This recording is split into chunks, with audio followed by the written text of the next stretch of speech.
Gold, trusted gold buyers. మీరు తాకట్టు పెట్టిన బంగారాన్ని విడిపించి ఈ రోజు ఉన్న మార్కెట్ ధరకు కొనబడను.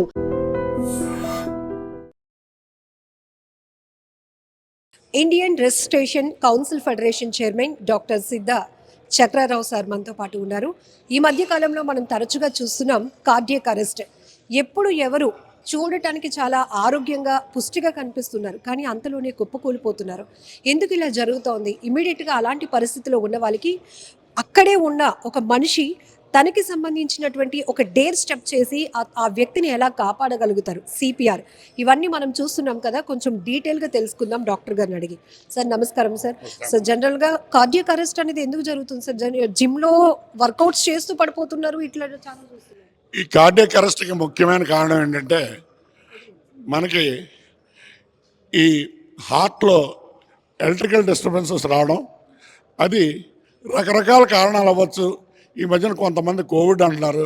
అదే కాకుండా వారికి ఎక్కువగా చెమట పట్టి లవణాలు బయటకు వెళ్ళిపోవడం, అలాగే దాహం వేసినా కూడా దాహానికి డీహైడ్రేషన్లోకి వెళ్ళడం, అలాగే పొటాషియం తగ్గడం దీనివల్ల, అలాగే మనకి బ్లడ్ షుగర్ లెవెల్స్ పడిపోవడం ఎక్సర్సైజ్ చేసేటప్పుడు లేకపోతే ఆడినప్పుడు.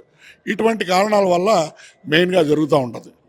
ఇది ఎవరికైనా జరగచ్చు, ఎప్పుడైనా జరగచ్చు.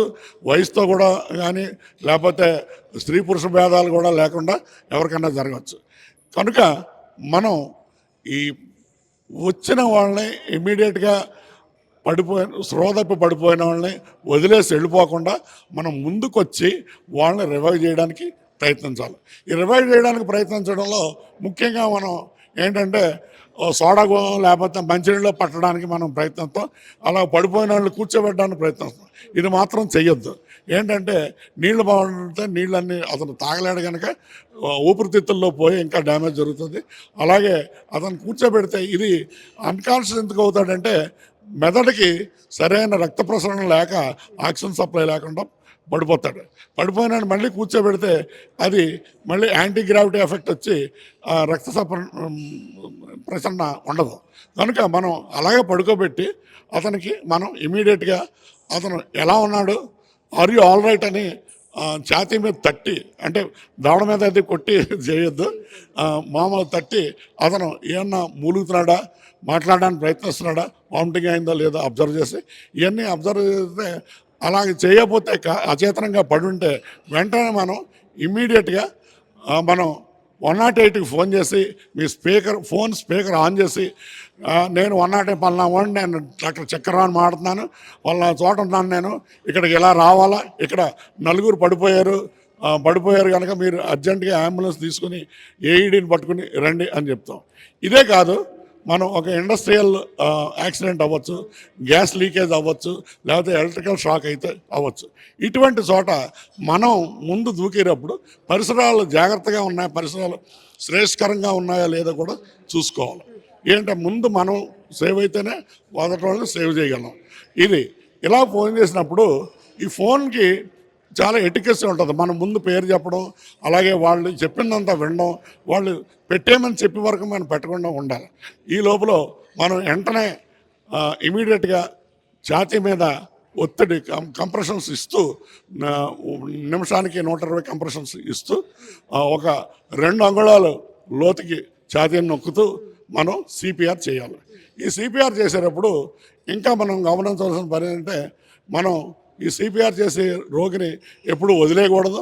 ఎక్కడా కూడా ఒక సెకండ్ కూడా ఆలస్యం కానీ అశ్రద్ధ కానీ చేయొద్దు. ఏంటంటే 10 సెకండ్లు తక్కువ ఆలస్యం అయినా కూడా మనకి ఛాన్సెస్ ఆఫ్ సర్వైవల్ తగ్గుతుంది. అంటే బ్రెయిన్కి ఆక్సిజన్ అందించడం మన ముఖ్యం. ఇది ఏంటంటే ఈ సిపిఆర్ చేయడం వల్ల ముందున్న ఛాతీ ఎముక స్టెర్నంకి, వెనకాల ఉన్న రిబ్స్కి, అదే వెర్టిబ్రాకి మధ్యన ఈ రైట్ ఆర్టియం వెంట్రికల్ కన్స్ట్రక్ట్ అయ్యి బ్లడ్ సప్లై అవుతూ ఉంటుంది అన్నమాట. దీన్ని మనం కంటిన్యూస్గా 120 కంప్రెషన్స్ పర్ మినిట్ చేస్తే బాగుంటుంది. ఈ లోపల మనం 30 అయిన తర్వాత 2 బ్రెత్స్ అని ఉంటారు. ఇప్పుడు అందరూ కూడా మామూలుగా మౌత్ టు మౌత్ చేయమని అనేవారు.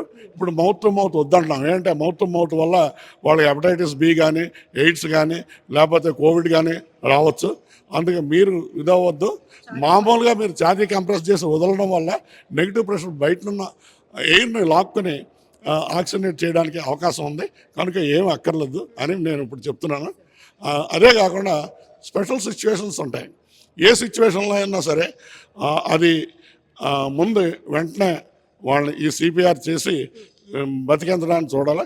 ఈ లోపల మనకి గట్టిగా ఆ తర్వాత మనం చేసేటప్పుడు అంకెలు లెక్క పెట్టాలి. 1 2 3 4 5 6 ఈ లెక్క పెట్టడం వల్ల అందరికి కౌంటింగ్ చేస్తూ చేయాలి. దీనివల్ల అందరికీ ఏంటి ఇక్కడ ఏదో జరుగుతుంది, ఏదో చేస్తున్నాడు అతను అని మనకి సాయం చేయడానికి ఎవరన్నా మనుషులు రావచ్చు. అది ముఖ్యం. అలాగే ఈ లోపల మనకి అంబులెన్స్ కానీ వస్తే అంబులెన్స్లో వాళ్ళు ట్రైన్డ్ పీపుల్ ఉంటారు. ట్రైన్డ్ పీపుల్ ఇప్పుడు నేను డాక్టర్నైనా వాళ్ళు వస్తే నాకు సాయం చేస్తారు. ఏంటంటే నేను అలసిపోతాను. అలసిపోతే వాళ్ళు వచ్చి టేక్ ఓవర్ చేసుకోవాలి.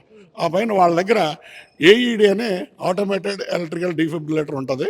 దాంతో ఒక షాక్ ఇస్తే అది క్లియర్గా చెప్తే దాన్ని మనం తగిలిస్తే కానీ ఇది షాకబుల్లా కాదా, ఏం చేయాలో అది చెప్తే దాన్ని షాక్ ఇస్తే డెఫినెట్గా అవుతుంది. తర్వాత మళ్ళీ సిపిఆర్ చేసుకుంటూ వాళ్ళు డెఫినెట్గా కొంతసేపటికి మూలగడం, కదలడం ఇవన్నీ చేయడం వస్తుంది. వాళ్ళని పక్కకి తిప్పి పడుకోబెట్టి అప్పుడు ప్రతి 2 నిమిషాలకి ఒకసారి పల్స్, బీపీ అన్నీ చూసుకుంటూ దాన్ని జాగ్రత్తగా దగ్గర మంచి హాస్పిటల్కి తరలించాలి. ఇది మనం ముఖ్యంగా చెప్పవలసింది. అంటే మనం చూసాం చాలామంది ప్రముఖులు కార్డియాక్ అరెస్ట్ వచ్చి ఇంట్లో కూర్చొని ఏదో అంబులెన్స్ ఫోన్ చేసి ఆ అంబులెన్స్ వచ్చేటప్పటికి వీళ్ళు పోవడం ఇవన్నీ.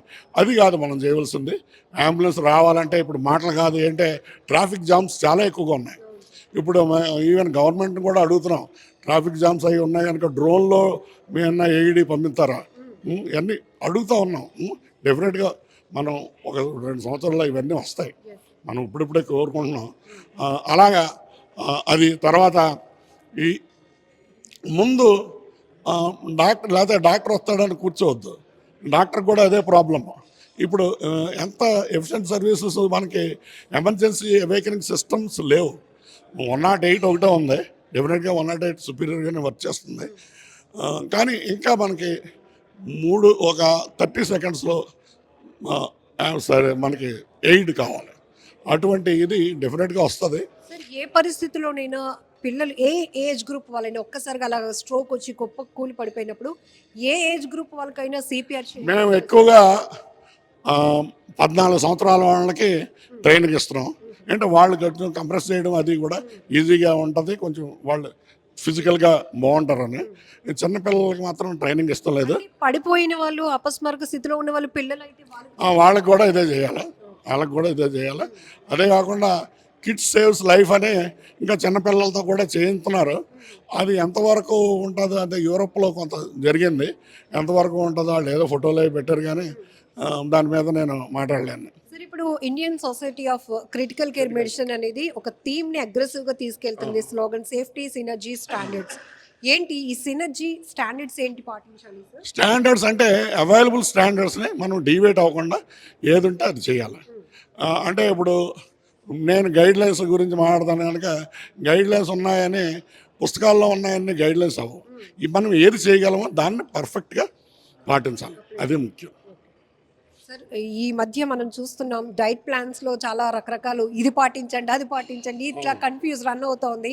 అందరూ అన్ని పాటించడానికి కూడా సిద్ధపడిపోతున్నారు. ఈ క్రమంలోనే ఉన్న హెల్త్ని కూడా డ్యామేజ్ చేసుకున్న వాళ్ళు ఉన్నారు. ప్రధానంగా ఏమి అవాయిడ్ చేయాలి సార్ మన లైఫ్ స్టైల్లో, డైలీ లైఫ్లో? ఏమి లేదమ్మా, నార్మల్ ఆహారం తీసుకోండి, ఎక్కువ తినొద్దు. మీకు ఒక ఇంత తింటే సరిపోద్ది అనుకుంటే అందులో 3/4 తినండి, మీరు ఆరోగ్యంగా ఉంటారు. మామూలు అలవాట్లు ఏమీ పెట్టుకోకుండా సిగరెట్ కానీ ఆల్కహాల్ కానీ ఏమి తీసుకోకుండా మీ పనులు మీరు చేసుకోండి. విపరీతమైన ఒత్తిడి నడుస్తోంది సార్. ఒత్తిడి అంటే నాకు ఎక్కువ డబ్బులు సంపాదించేయాలని ఉంటుంది, ఎక్కువ పని చేసేయాలని ఉంటుంది. అది లిమిట్ చేసుకోవాలి మనం. తర్వాత కనీసం 7-8 గంటలు నిద్ర ముఖ్యం. అది